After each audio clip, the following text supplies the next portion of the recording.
Hello everyone! In this video, we'll walk through how to create a new message template in OnPage.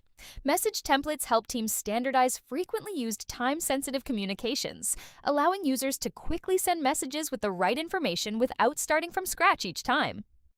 To get started, go to the settings from the top menu and select Template. From there, choose the option to create a new template. Then give your template a clear name so users can easily identify when to use it.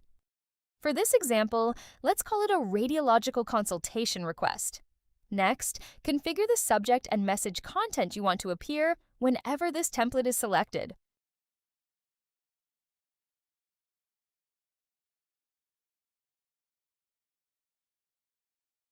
For example, you could create an urgent radiologist consultation request template with all the important fields pre-populated as soon as someone selects this message template.